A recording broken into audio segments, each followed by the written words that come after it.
terkait dengan sampel yang sudah dikirimkan. Tadi juga sempat ditanyakan kepada teman-teman awak media, kepada Kepala BNPB, dan kami juga masih akan membahasnya dengan Kabidokes Polda Jawa Timur, Kombes Muhammad Husnan Marzuki, yang juga masih bergabung bersama kami melalui sambungan Zoom. Terima kasih Pak Husnan telah menunggu.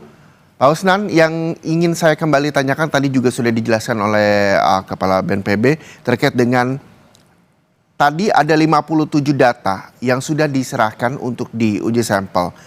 Sampel primer dan juga sekunder yang juga sudah dikirimkan begitu. Berapa lama hasilnya? Tadi tim DVI juga menyampaikan Kepala BNPB juga menyampaikan bahwa jika tes hanya dengan menggunakan sampel DNA butuh waktu 2-3 minggu. Tapi semuanya akan dimaksimalkan lebih cepat untuk mengetahui hasilnya. Bagaimana nantinya hasil 57 sampel ini yang telah diserahkan dapat diketahui hasilnya?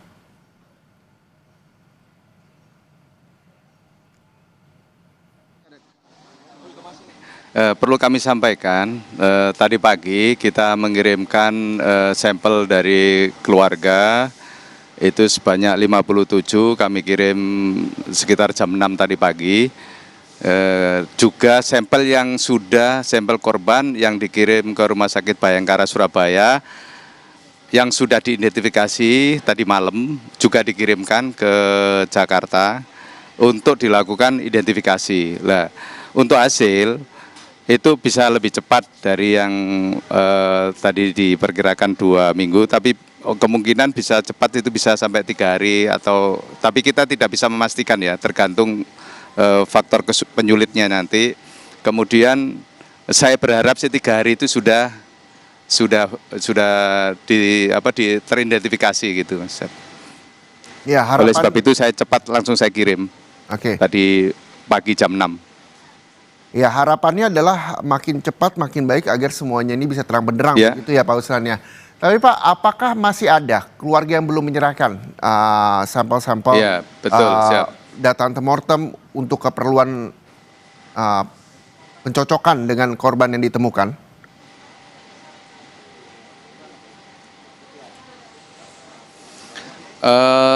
Yang saya butuhkan semakin banyak semakin baik. Seperti foto-foto terakhir, karena begini,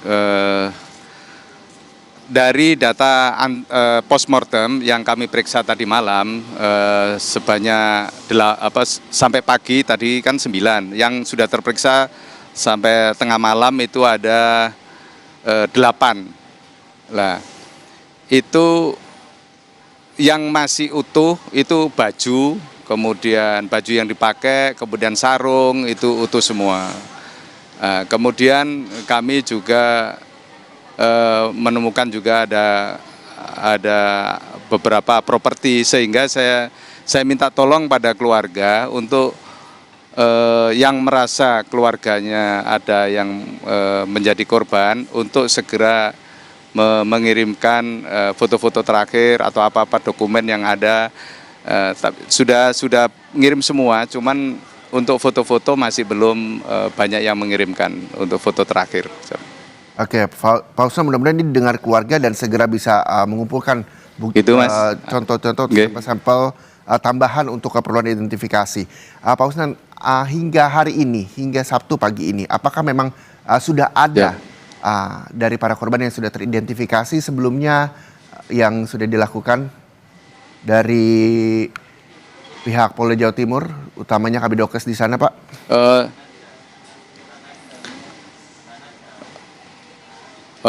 Perlu kami sampaikan, mulai dari awal kita membentuk tim DVI pada saat kejadian, itu sudah teridentifikasi ada 5. Nah, 5 ini sudah teridentifikasi dan sudah diserahkan ke keluarga. Begitu korban teridentifikasi, memang kami langsung percepat untuk segera langsung dikirimkan kepada keluarga. Kemudian untuk yang dikirim, karena ini sudah melewati 3 hari lebih ya, sehingga korbannya identifikasinya harus betul-betul teliti, dan faktor penyulitnya ada, sehingga kami tidak boleh gegabah membuat diagnosa yang identifikasi, sehingga agar hasilnya lebih valid dan terpercaya, sehingga selain kami lakukan dengan pencocokan antemortem dan postmortem, kami juga mengirimkan sampel DNA ke Jakarta. Terima kasih. Ke Pusdokes. Oke, butuh ketelitian dan butuh waktu untuk bisa mengidentifikasi dengan valid. Mudah-mudahan ini juga bisa diterima oleh keluarga atau wali santri karena butuh kerjasama antara wali santri dan juga tim DVI terutama dalam proses identifikasi. Untuk itu juga tim keluarga diharapkan segera bisa mengumpulkan sebanyak-banyaknya sampel untuk membantu tim DVI untuk mengidentifikasi korban. Apa yang memang bisa dilakukan dari tim DVI sendiri ke depannya ketika ada 57 sampel yang telah dikirimkan ke Jakarta juga untuk sampel DNA-nya sendiri, Pak Usnan. Hingga pagi ini apa lagi yang ditunggu karena memang proses pencarian juga masih dilakukan di lokasi? Siap. Yang kami lakukan selain menambah itu tadi yang kami sampaikan, data-data sebelum meninggal korban dari keluarga, kemudian kami juga siapkan pendingin sehingga setelah diidentifikasi dan belum identifikasinya secara pasti, sementara kami simpan dulu, kemudian selanjutnya setelah teridentifikasi langsung keluarga kami hubungi. Siap. Oke, jadi selain Demikian, sampel- Mas. Oke, Pak Usnan, jadi selain sampel sekunder yang memang juga dibutuhkan antara foto-foto atau tanda medis, tanda-tanda medis dalam korban dan sebagainya yang memang ditunggu pihak keluarga untuk segera diserahkan juga untuk membantu identifikasi oleh tim DVI. Tadi sampel primer seperti sidik jari, gigi, DNA juga dilakukan begitu ya Pak ya?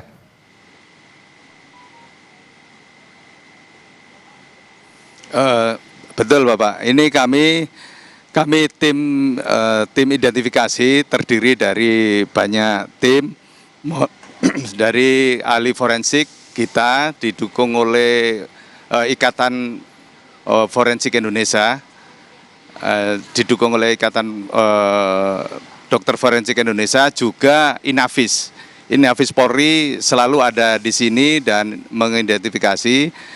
Di samping itu juga kita lakukan selain identifikasi yang primer tadi, primer ini kan yang paling pokok adalah dari gigi ya, yang pertama. Yang kedua dari sidik jari, sehingga kami setiap pemeriksaan selalu ada tim Inafis dari Polri. Demikian Mas. Oke. Yang paling utama ini gigi. Apakah tadi juga Kepala BNPB menyampaikan bahwa ketika memang sidik jari, terus juga bahwa ini kebanyakan adalah usianya anak-anak begitu. Apakah ini juga menjadi kesulitan dalam mengidentifikasi korban, Pak Usnan?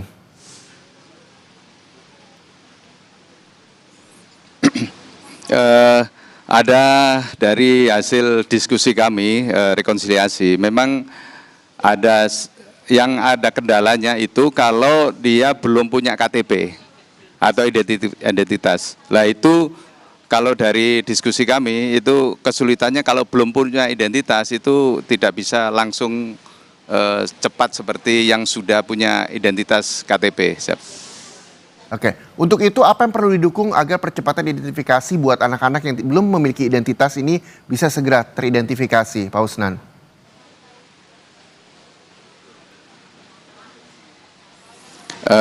Saya harap untuk keluarga yang itu tadi selain siapa tahu dia pernah periksa ke medis yang baik itu berhubungan gigi atau apa, terakhir bisa berkomunikasi dengan kami. Kemudian yang kedua yang seandainya belum menyerahkan, kalau kadang-kadang kan menyerahkan, kalau kemarin sudah dikumpulkan semua sih untuk supaya membawa identitas yang ada sidik jarinya, yang seperti ijazah, kemungkinan kan asli kalau ijazah, jadi tidak kalau ijazah atau paspor atau apa yang ada sidik jarinya yang tidak mungkin tertukar. Itu terima kasih Mas.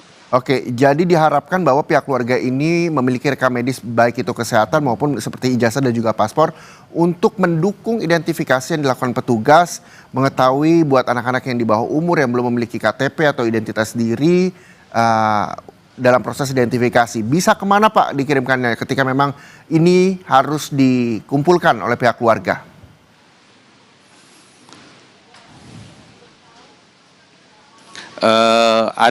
Kami membuat posko antemortem di lokasi pondok pesantren. Di sana kami bikin posko antemortem dan diawali oleh anggota-anggota kami banyak di sana, dan juga di sana ada untuk menangani fase TKP juga di sana.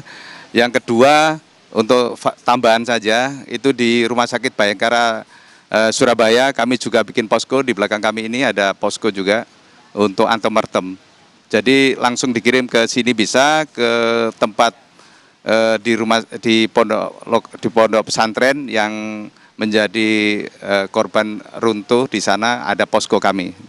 Ya, sesuai dengan arahan Kepala BNPB begitu ya Pak, bahwa memang ini adalah keluarga inti yang kita harapkan bahwa bisa menyerahkan data-data rekam medis, ijazah, paspor bagi anak-anak yang di bawah umur ataupun yang memang sudah 17 tahun ke atas yang memiliki KTP, bisa juga membantu menyerahkan. Diharapkan adalah keluarga inti bisa ikut andil, bukan keluarga besar begitu ya Pak, karena demi memudahkan dan demi memudahkan jalannya proses identifikasi, betul ya Pak Usnan ya?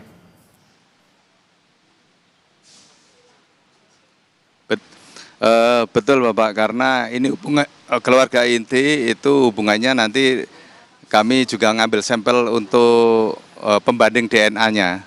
Jadi sampel DNA itu diambilkan dari keluarga inti. Bisa ibunya, bisa ayahnya, dan bisa anaknya. Siap.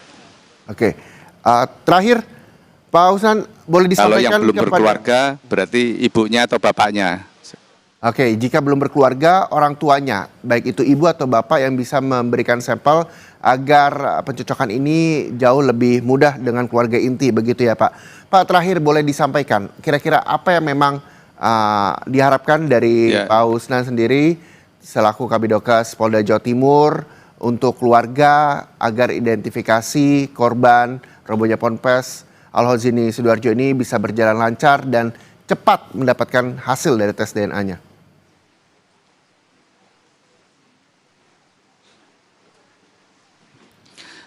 Terima kasih. Perlu kami sampaikan, yang pertama kami turut berduka cita bagi keluarga yang ada yang menjadi korban.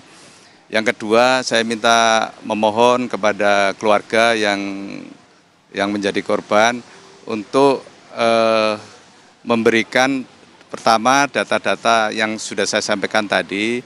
Yang kedua, kami memohon untuk kesabarannya. Kami akan berusaha sekeras mungkin, secepat mungkin yang bisa kami lakukan untuk mengidentifikasi dengan teridentifikasi yang baik sehingga tidak terjadi masalah.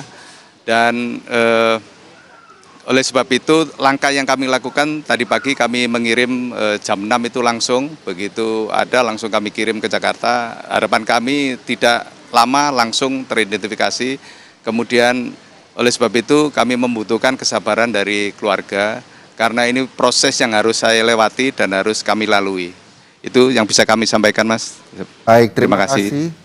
Terima kasih banyak Kabidokes Polda Jawa Timur Kombes Muhammad Husnan Marzuki atas waktunya. Mudah-mudahan dimudahkan buat teman-teman tim DVI yang bertugas hingga hasilnya bisa memuaskan keluarga dari korban Pondok Pesantren Al-Hozini Sidoarjo Jawa Timur. Terima kasih sekali lagi Kabidokes Polda Jawa Timur.